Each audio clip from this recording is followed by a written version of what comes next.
Saïd Bouamama, figure de la Révolution africaine. 7. Frantz Fanon.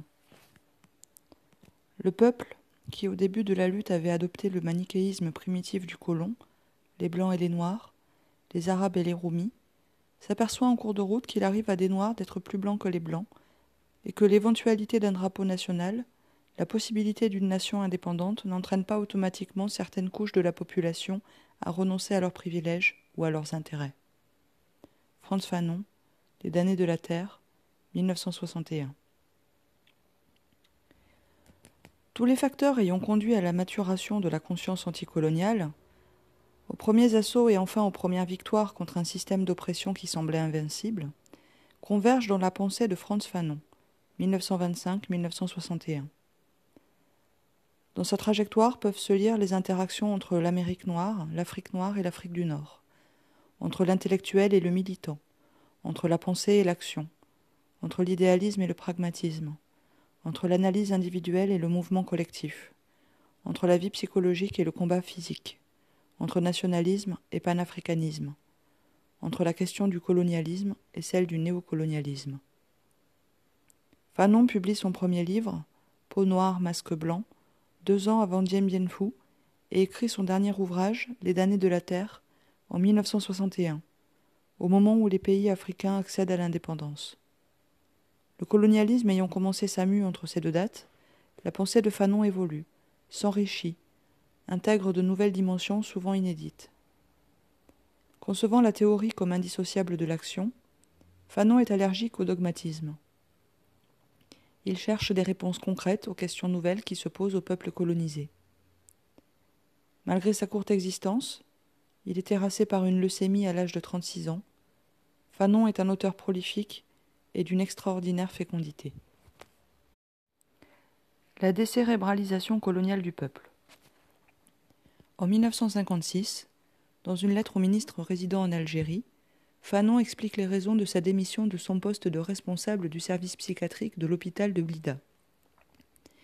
Il y analyse la guerre d'Algérie comme la conséquence logique d'une tentative avortée de décérébraliser un peuple. De ses premiers écrits au dernier, Fanon ne cesse d'approfondir son analyse de l'aliénation culturelle qui, ferment de l'esclavage et du colonialisme, permet de maintenir ces systèmes fondés sur l'exploitation économique. Ces réflexions, qui le conduisent à l'engagement total dans un mouvement de libération nationale, sont le résultat d'un long processus que Fanon explique par son expérience personnelle. Né en juillet 1925 dans une famille appartenant à la petite bourgeoisie noire de Martinique, Fanon est le spectateur dès ses 15 ans du racisme colonial. En 1940, des milliers de soldats de la Marine nationale se réfugient à Fort-de-France après la capitulation devant les nazis. Ces Français, qui ont une mentalité raciste certaine mais jusqu'alors latente, rappellent à la minorité d'Antillais qui accèdent aux études leur place subalterne dans la société coloniale. En dépit de leur intégration, et malgré leur volonté de se distinguer des Africains, ces jeunes Antillais restent des nègres dans le regard colonial. Une véritable expérience métaphysique, analysera Fanon a posteriori. Quelques années plus tard, en 1943, Fanon s'engage comme volontaire dans les forces françaises libres pour combattre le nazisme. Il explique ce choix par une posture universaliste de lutte contre l'oppression. Chaque fois que la dignité et la liberté de l'homme sont en question, nous sommes concernés, blancs, noirs ou jaunes, précise-t-il. Ce premier engagement est de nouveau une expérience du racisme colonial. En 1944, Fanon est en Algérie pour quelques semaines afin d'y suivre une formation militaire. Il revient sur ce bref séjour en Algérie en 1952 dans son livre « Peau noire, masque blanc », en soulignant le caractère étagé de la société coloniale, organisée comme une pyramide comportant différents paliers – colons riches, petits blancs, juifs, indigènes évolués, masse du peuple. Le français n'aime pas le juif, qui n'aime pas l'arabe, qui n'aime pas le nègre, observe-t-il. Fanon ne cessera plus de tenter de comprendre ce processus qu'il qualifie de répartition raciale de la culpabilité. Le séjour algérien de 1944 est aussi celui de la découverte du mépris colonial à l'égard des indigènes. Dans Les damnés de la terre, il revient sur ce bref passage en Algérie pour se souvenir d'une scène horrible. C'était à Oran en 1944. Du camp où nous attendions l'embarquement, les militaires lançaient des morceaux de pain à de petits Algériens qui se les disputaient avec rage et haine. Dans l'armée, Fanon retrouve la structure pyramidale du colonialisme et son complexe de supériorité, non seulement du blanc vis-à-vis des indigènes, mais également entre les différentes catégories d'indigènes. La discrimination raciste est légale. Les conditions matérielles quotidiennes sont différentes et se traduisent par des soldes inégales et des conditions de confort hiérarchisées, selon que l'on est métropolitain, antillais ou africain. L'expérience marque durablement Fanon, comme en témoigne cette lettre qu'il adresse à ses parents le 12 avril 1945. « Je doute de tout, même de moi. Si je ne retournais pas, si vous appreniez un jour ma mort face à l'ennemi, consolez-vous. Mais ne dites jamais, il est mort pour la cause. Dites, Dieu l'a rappelé à lui. Car cette fausse idéologie, bouclier des laïciens et des politiciens imbéciles, ne doit plus nous illuminer. Je me suis trompé. Rien ici, rien qui justifie cette subite décision de me faire le défenseur des intérêts du fermier quand lui-même s'en fout. » Ces expériences vécues par Fanon n'ont rien d'exceptionnel. Elles sont le résultat inévitable d'une contradiction qui est au cœur de l'idéologie coloniale. Cette dernière s'appuie sur l'affirmation d'une supériorité du blanc et sur l'existence d'une mission civilisatrice. Le résultat d'une telle logique est le développement chez les indigènes évolués d'un désir d'être blanc, désir qui n'est rien d'autre, selon Fanon, qu'une déviation existentielle. Or, ce désir se heurte inévitablement au caractère inégalitaire du système colonial et aux places que ce système assigne en fonction de la couleur. L'assimilation est simultanément proposée et refusée. Tôt ou tard, cette situation intenable déclenche un processus de désaliénation. À l'image de tous les colonisés qui ont participé au combat anti-nazi, Fanon sort de la guerre profondément transformé. De retour en Martinique, il s'engage avec son frère Joby dans le soutien à la candidature d'Aimé Césaire, qui se présente aux élections législatives en octobre 1945 comme candidat du Parti communiste. 10 ans après la guerre, Frantz Fanon décrira lui aussi Césaire comme une figure essentielle dans la prise de conscience identitaire des nègres martiniquais.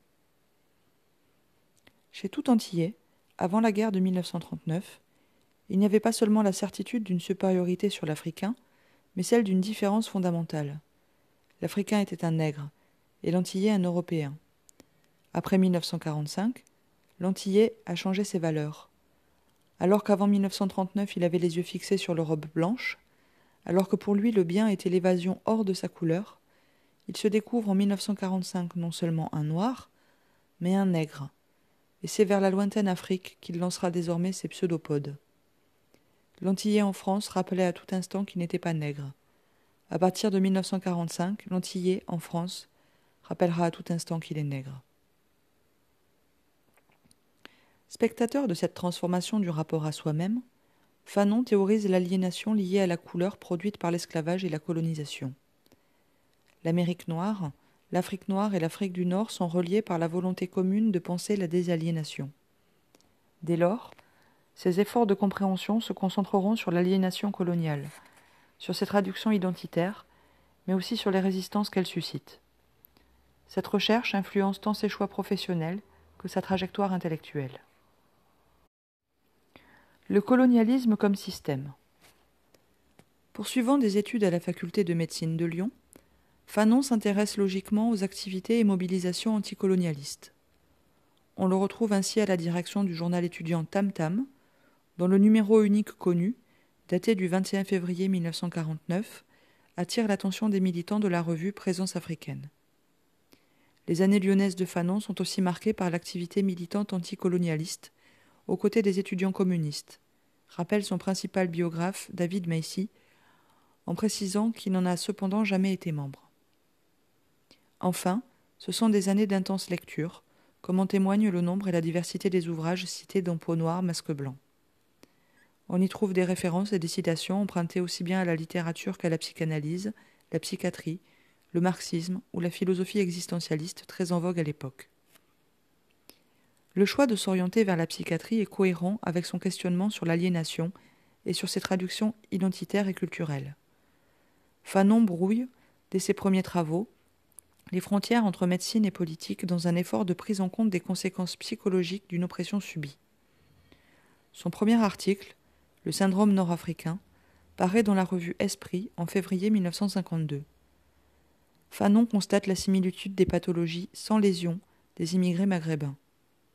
Il dénonce les explications fréquentes de médecins attribuant de manière culturaliste les plaintes des patients au fait que le nord-africain serait un simulateur, un menteur, un tir au flanc, un feignant, un voleur.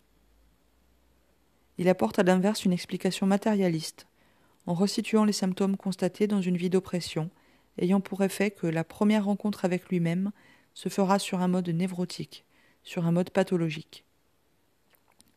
La question n'est pas qu'individuelle, mais également sociale. La véritable cause n'est pas une lésion objectivable, mais une domination subie.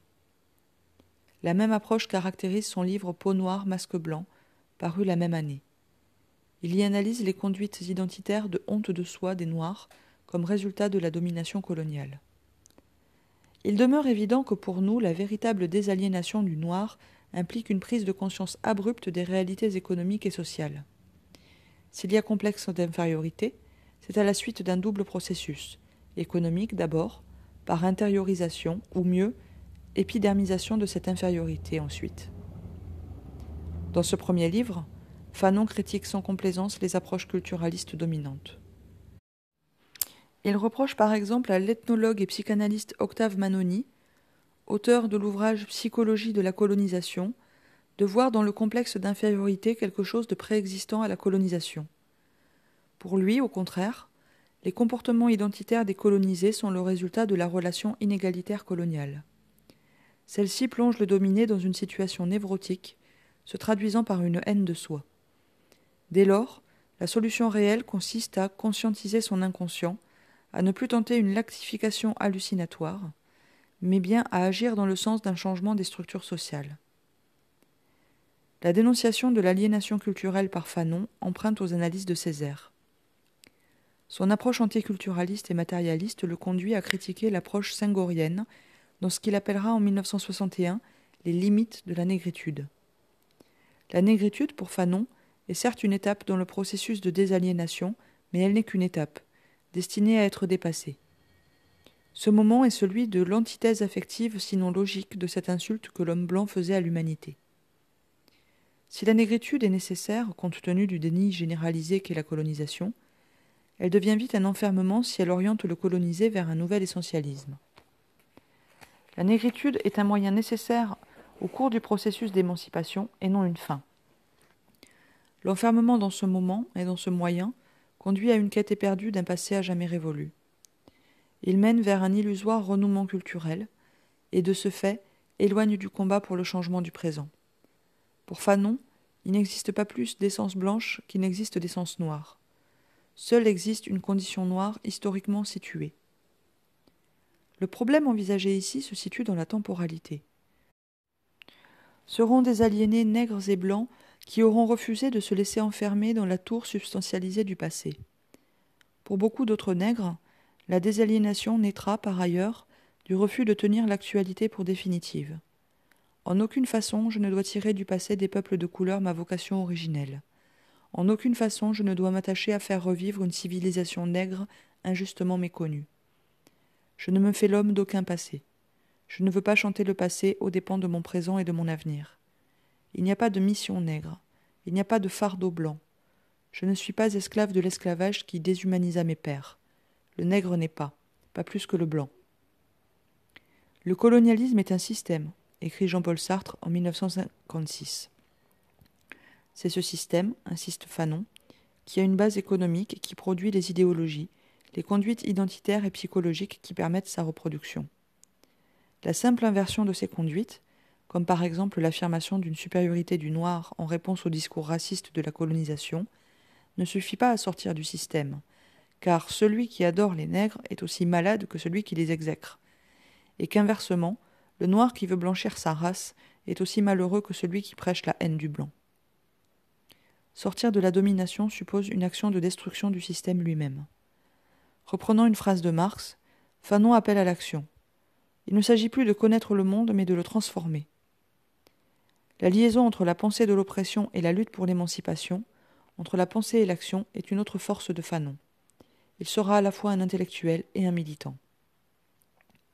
Pour Fanon, le colonialisme est un rapport social constitutif du colonisé, certes, mais aussi du colonisateur.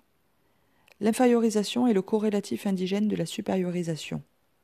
Peau noire, masque blanc est l'analyse du volet infériorisation du rapport social colonial. Quelques années plus tard, au premier congrès des écrivains et artistes noirs qui se tient à la Sorbonne à l'initiative de la revue Présence africaine, Fanon propose une analyse matérialiste du volet supériorisation du même rapport. Son intervention, intitulée Racisme et culture, tranche avec de nombreux autres exposés teintés de culturalisme. Fanon commence son analyse en rappelant le lien entre exploitation économique et racisme. Ce dernier trouve son origine dans un gigantesque travail d'asservissement économique, voire biologique. Le racisme est donc une production sociale d'un système d'exploitation et non une disposition de l'esprit ou une tare psychologique. Dès lors, toutes les cultures ne sont pas racistes. Seules le sont celles qui sont articulées à un système de domination. Il y a donc, insiste-t-il, des cultures avec racisme et des cultures sans racisme. L'approche de Fanon dans son allocution est également historique. Le racisme a une histoire. Il s'adapte au contexte et au rapport de force. Il évolue dans la forme pour se maintenir quant au fond. Fanon souligne en particulier l'effet sur le racisme du combat anti-nazi et de la révolte des colonisés. Après l'Holocauste, le racisme tend à abandonner sa forme biologiste pour adopter une forme culturaliste. Ce racisme, qui se veut rationnel, individuel, déterminé, génotypique et phénotypique, se transforme en racisme culturel. Enfin, l'approche fanonienne du racisme est systémique. Nécessaire à la légitimation de la domination économique, le racisme est inévitable au sein d'une société qui en colonise une autre. Il en marque tous les aspects, en influence toutes les dimensions, en imbibe toutes les composantes. La même approche matérialiste, systémique et historique se retrouve dans l'expérience professionnelle de Fanon. Les 15 mois d'internat qu'il passe à Saint-Alban en 1952 le marquent durablement, tant sur le plan professionnel que sur le plan politique. L'hôpital de Saint-Alban est alors dirigé par François Tosquel, un des pionniers de la psychothérapie institutionnelle. L'expérience qui s'y déroule y attire des professionnels refusant l'approche dominante, asilaire et carcérale, de la maladie mentale. Tosquel décrit de la manière suivante l'expérience menée à Saint-Alban. L'hypothèse posée à Saint-Alban rassemblait des êtres humains, fous ou pas fous, pour qu'ils puissent puiser dans leurs propres possibilités la matière mobile, articulable et réarticulable dont ils sont constitués et hélas souvent pétris, comme quiconque, par l'histoire. L'expérience de Saint-Alban conforte chez Fanon la conviction que l'aliénation est à interroger dans tous ses registres, au lieu de jonction du somatique et du psychique, de la structure et de l'histoire. Nommé à Blida, en Algérie, en juin 1953, Fanon a l'occasion de confirmer cette conviction, confronté qu'il est aux conséquences psychiques d'une violence totale et systémique, celle d'une colonie de peuplement. Violence d'oppression, violence de libération. Arrivant à Blida, Fanon tente de mettre en œuvre ses conceptions innovantes. Il s'aperçoit cependant rapidement que la colonisation, dans son essence, se présentait déjà comme une grande pourvoyeuse des hôpitaux psychiatriques. Fanon s'attache à distinguer ce qu'il y a de spécifique à la colonisation en comparaison d'autres dominations existantes ou ayant existé. Pour lui, la colonisation est une négation systématisée de l'autre, une décision forcenée de refuser à l'autre tout attribut d'humanité. À la différence d'autres dominations, la violence est ici totale, diffuse, permanente, globale. Il suffit, pour comprendre cette sensitivité, simplement d'étudier, d'apprécier le nombre et la profondeur des blessures faites à un colonisé pendant une seule journée passée au sein du régime colonial. Il faut se souvenir en tout cas qu'un peuple colonisé n'est pas seulement un peuple dominé. Sous l'occupation allemande, les Français étaient demeurés des hommes. Soignant à la fois les tortionnaires et leurs victimes dans son hôpital, Fanon ne pouvait pas échapper à cette violence totale. Il s'en fera l'analyste. Ce travail d'analyse le conduira à démissionner de son poste et à rejoindre, en 1956, le Front de libération nationale, car, souligne-t-il, l'Arabe, aliéné permanent dans son pays, vit dans un état de dépersonnalisation absolue. Comme le rappellent Mongo Betty et Odile Tobner, un procès malhonnête a été intenté à Fanon, consistant à lui faire une sulfureuse réputation de prophète de la violence.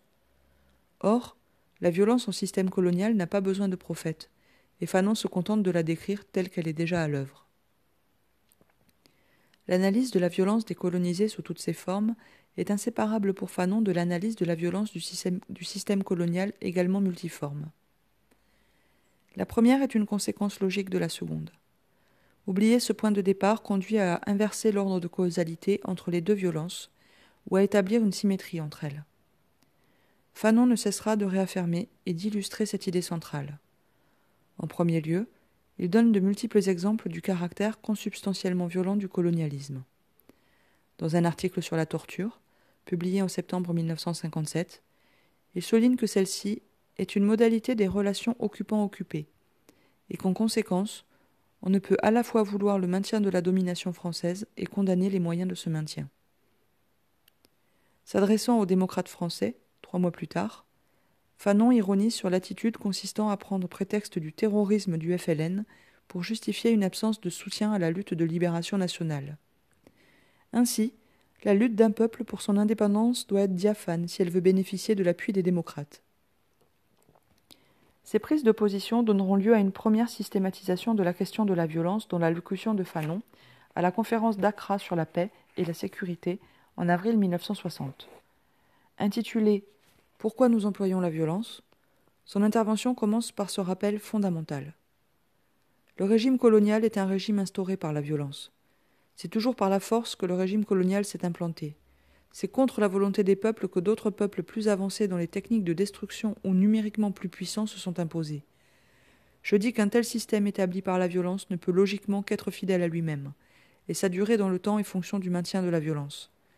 Violence dans le comportement quotidien, violence à l'égard du passé qui est vidé de toute substance, violence vis-à-vis de l'avenir, car le régime colonial se donne comme devant être éternel. Cette violence multiforme, vécue sur le plan de l'âme mais aussi sur celui des muscles, du sang, ne peut que produire la naissance d'une violence intérieure chez le peuple colonisé. Fanon reprend et approfondit l'analyse dans son dernier ouvrage, Les damnés de la terre. Il restitue le processus historique de cette violence intérieure et ses formes successives d'expression. La violence coloniale est insupportable et a pour premier effet de susciter chez le colonisé une agressivité sédimentée dans ses muscles, qu'il manifeste d'abord contre les siens. Ce moment du processus de violence est pour Fanon la période où les nègres se bouffent entre eux. Une seconde forme de cette violence est justement l'effort du colonisé pour la canaliser.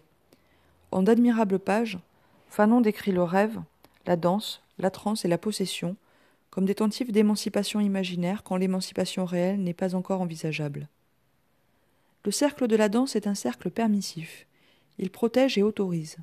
À heure fixe, à date fixe, hommes et femmes se retrouvent en un lieu donné, et sous l'œil grave de la tribu, se lancent dans une pantomime d'allure désordonnée, mais en réalité très systématisée, où par des voies multiples, dénégation de la tête, courbure de la colonne, rejet en arrière de tout le corps, se déchiffre à livre ouvert l'effort grandiose d'une collectivité pour s'exorciser, s'affranchir, se dire.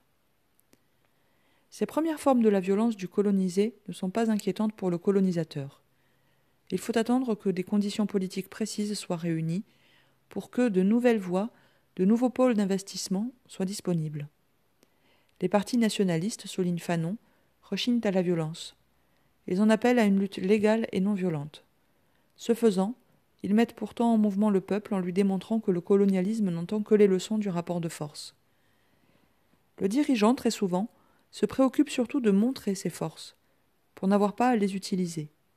Mais l'agitation ainsi entretenue, aller, venir, entendre des discours, voir le peuple réuni, les policiers autour, les démonstrations militaires, les arrestations, les déportations de leaders, tout ce remue-ménage donne au peuple l'impression que le moment est venu, pour lui, de faire quelque chose.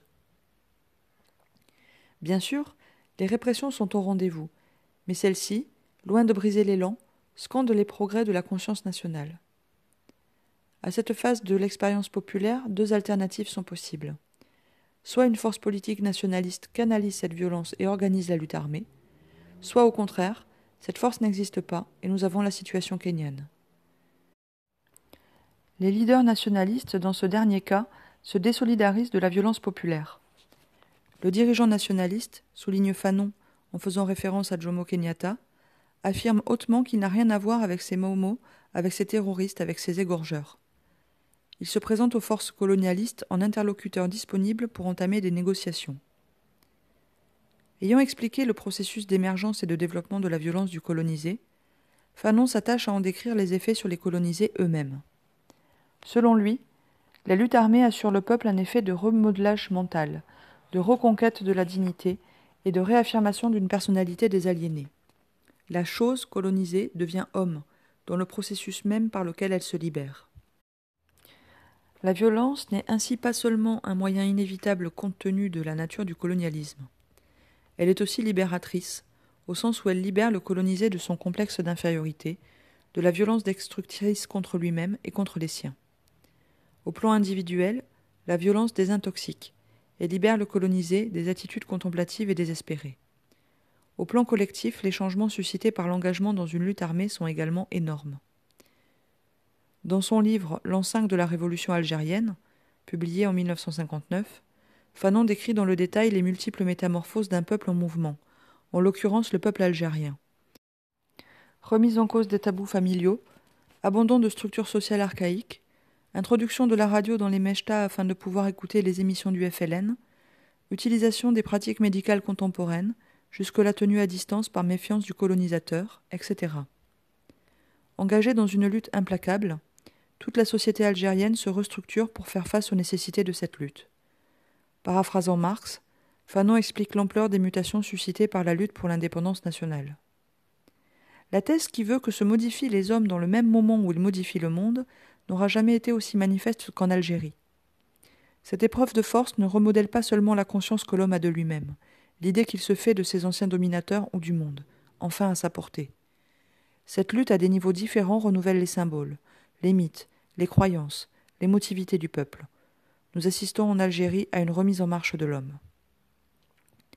Il n'y a cependant, dans les écrits de Fanon, aucune fascination morbide pour la violence.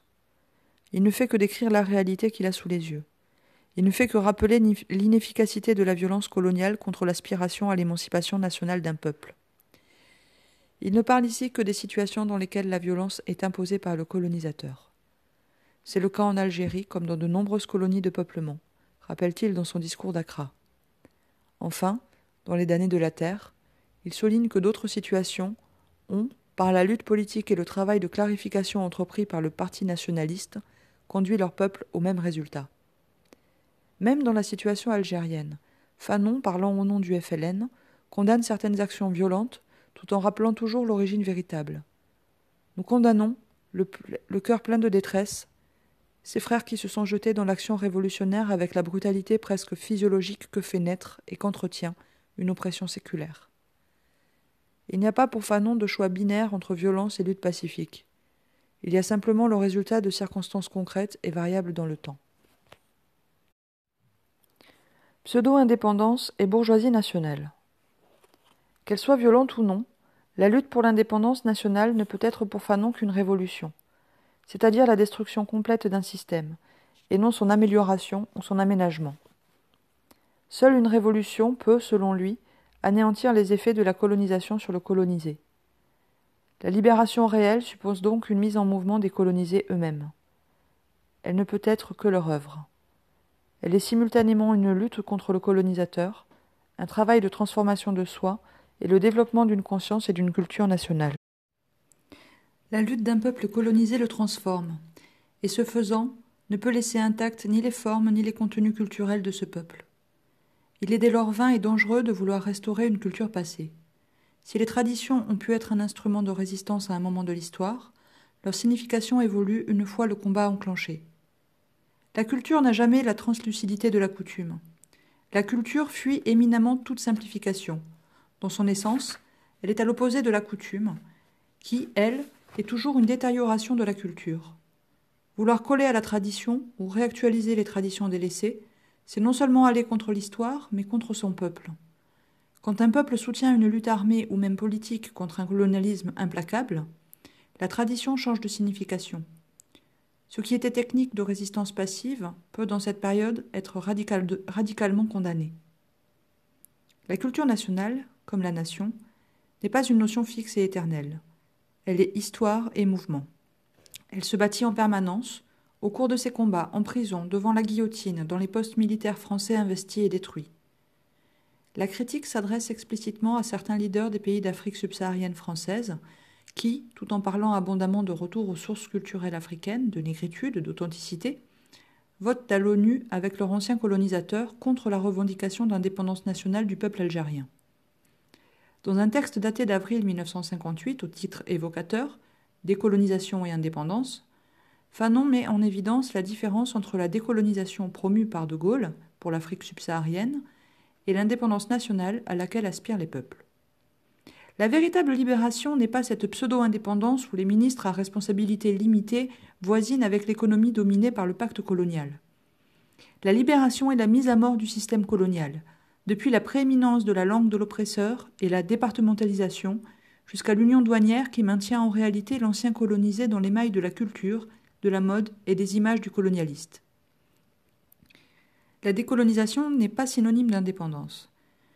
Elle peut être également couverture d'un pacte colonial maintenu sous d'autres formes, et en particulier sous la forme de la communauté française, qu'acceptent, fin 1958, tous les leaders africains francophones, à l'exception de Sékou Touré.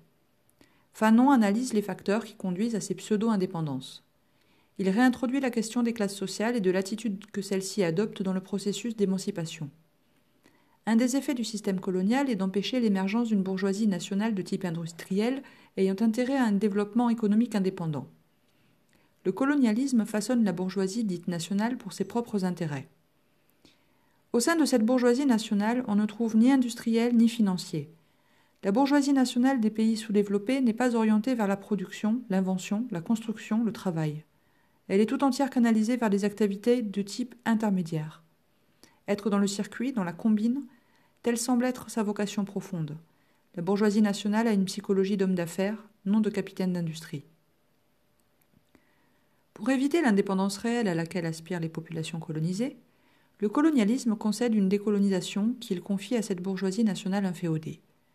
Cette dernière prend le rôle de gérant des entreprises de l'Occident et organise pratiquement le pays en lupanar de l'Europe. Pour ce faire, la bourgeoisie nationale développe un discours idéologique à base d'unanimisme national autour d'un leader s'autoproclamant père de la nation, de négation de l'existence de classe sociale, d'authenticité et de retour aux sources. Le discours unanimiste permet de justifier l'instauration du parti unique, qui, dans le contexte de décolonisation, constitue la forme moderne de la dictature bourgeoise sans masque, sans phare, sans scrupules, cynique. Le discours sur l'authenticité, la négritude essentialisée et le retour aux sources permet de nier l'existence de classes sociales aux intérêts divergents. À en croire les milieux colonialistes et leurs alliés africains, les classes seraient des réalités occidentales n'ayant aucun sens en Afrique. Le discours sur le père de la nation, enfin, permet d'éviter les contestations populaires en utilisant l'aura du leader obtenu pendant la lutte de libération nationale, et fréquemment entretenu par l'ancienne puissance coloniale. Dans les pays sous-développés, le leader représente la puissance morale à l'abri de laquelle la bourgeoisie, maigre et démunie, de la jeune nation, décide de s'enrichir. Le peuple, qui, des années durant, l'a vu ou entendu parler, qui de loin, dans une sorte de rêve, a suivi les démêlés du leader avec la puissance coloniale, spontanément fait confiance à ce patriote. Avant l'indépendance, le leader incarnait en général les aspirations du peuple. Indépendance, liberté politique, dignité nationale. Mais au lendemain de l'indépendance, loin d'incarner concrètement les besoins du peuple, loin de se faire le promoteur de la dignité réelle du peuple, celle qui passe par le pain, la terre et la remise du pays entre les mains sacrées du peuple, le leader va révéler sa fonction intime. Être le président général de la société de profiteurs impatients de jouir que constitue la bourgeoisie nationale. Pour Fanon, l'indépendance nationale ne peut être comprise qu'en interaction avec la question sociale. L'accès ou non au pain, à la terre, au pouvoir pour les masses populaires, pour reprendre la formule synthétique qu'il utilise, sert d'indicateur pour évaluer le degré de réalité de cette indépendance. Une telle approche conduit Fanon à poser un lien entre indépendance et socialisme, système qu'il définit comme un régime tout entier tourné vers l'ensemble du peuple, basé sur le principe que l'homme est le bien le plus précieux. L'indépendance n'est donc pas acquise par le départ des troupes coloniales et l'accès à un siège à l'ONU. Les analyses de Fanon sur les nouvelles indépendances font de lui le penseur du passage du colonialisme au néocolonialisme mais aussi celui des nouvelles configurations de classes et des luttes des classes que fait émerger l'explosion du colonialisme classique. Une approche matérialiste du panafricanisme. Nommé en 1959 ambassadeur itinérant du gouvernement provisoire de la République algérienne, Fanon participe aux conférences panafricaines de la période. Ses écrits au cours de ces années témoignent de son action à Accra, Léopoldville, Bamako, Conakry, Addis Abeba. Il y entend des discours enflammés sur le panafricanisme qu'il analyse à la fois comme l'expression d'une authentique aspiration populaire, mais également comme un mythe couvrant et masquant des intérêts divergents. Comme souvent, Fanon s'attache à inscrire la question du panafricanisme dans le processus historique. Selon lui, le panafricanisme idéologique et culturel est une forme historique de résistance à la colonisation. Le combat d'un peuple pour son indépendance s'enclenche d'abord par les retrouvailles avec son passé. La négation coloniale suscite une survalorisation de la culture niée. Mais cette phase n'est qu'un moment auquel d'autres doivent succéder. Le panafricanisme doit quitter la sphère strictement culturelle pour se transformer progressivement en panafricanisme politique, militaire, économique. Dès 1956, Fanon souligne contre les tenants de la négritude et du panafricanisme culturel que, dans la situation coloniale, la culture privée du double support de la nation et de l'État dépérit et agonise. La condition d'existence de la culture est donc la libération nationale, la renaissance de l'État. C'est dans le cadre de chaque nation que se mène la lutte contre la colonisation. Sans État et sans indépendance, l'émancipation culturelle est une chimère. Cela ne veut pas dire que Fanon renonce au panafricanisme. Au contraire, il considère que celui-ci est d'abord une construction politique et pratique dont la première étape est la solidarité avec les peuples africains dressés contre la colonisation. L'unité africaine n'est pas un héritage culturel à sauvegarder, mais une nécessité de la lutte contre le colonialisme pour le présent et de l'indépendance économique pour le futur. Parlant de ce qui sera sa dernière mission pour le FLN, avant d'être terrassé par la maladie, il souligne : notre mission, ouvrir le front sud. De Bamako, acheminer armes et munitions, soulever la population saharienne, s'infiltrer aux quatre coins d'Afrique, remonter avec toute l'Afrique vers l'Algérie africaine, vers le nord, vers Alger, ville continentale. Ce que je voudrais, de grandes lignes, de grands canaux de navigation à travers le désert. Abolir le désert, le nier, rassembler l'Afrique, créer le continent. Que du Mali s'engouffrent sur notre territoire des Maliens, des Sénégalais, des Guinéens, des Ivoiriens, des Ghanéens, et ceux du Nigeria, du Togo, que tous grimpent les pentes du désert et déferlent sur le bastion colonialiste. Prendre l'absurde et l'impossible à rebrousse-poil, et lancer un continent à l'assaut des derniers remparts de la puissance coloniale. Le panafricanisme est d'abord pour Fanon une solidarité agissante qui permet de réunir les conditions d'une unité politique et économique du continent. L'unité africaine doit dès lors être un projet de long terme, mais devant se traduire par des actes concrets et immédiats. L'idée d'une solidarité concrète dans l'immédiat et la volonté d'ériger des États-Unis d'Afrique dans le futur sont étroitement liées. À Accra, en 1958, il résume son analyse devant les représentants des organisations syndicales et politiques africaines. Jeter les bases, dans la perspective lointaine des États-Unis d'Afrique, d'une tactique et d'une stratégie de combat. Fanon n'a pas cessé dans les différentes conférences africaines de la période de défendre une conception matérialiste du panafricanisme, ce qu'il note à l'été 1960. Depuis près de 3 ans, j'essaie de faire sortir la fumeuse idée d'unité africaine des marasmes subjectivistes, voire carrément fantasmatiques de la majorité de ses supporters.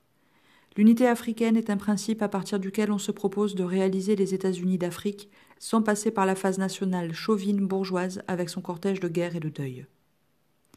Fanon refuse d'opposer nationalisme et panafricanisme. Seules des nations réellement indépendantes peuvent porter le projet panafricain, et ce dernier est nécessaire pour consolider ses indépendances face au néocolonialisme. Cette analyse fait de Fanon un des principaux penseurs de la solidarité internationale.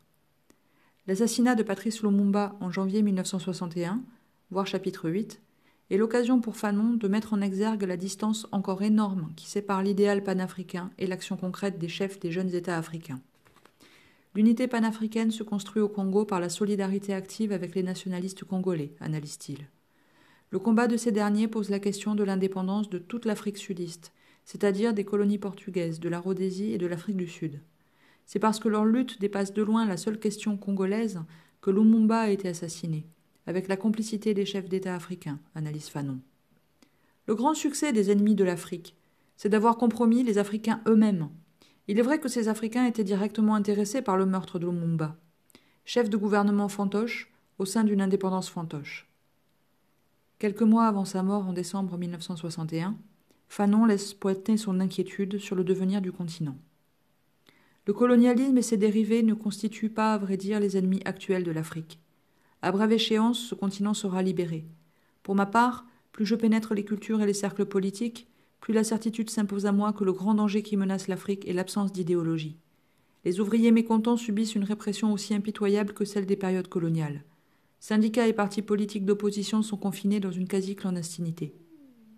Et Fanon de conclure par cette phrase terrible, sous forme d'avertissement. Le peuple qui avait tout donné aux heures difficiles de la lutte de libération nationale, s'interroge, mains et ventre vides, sur le degré de réalité de sa victoire.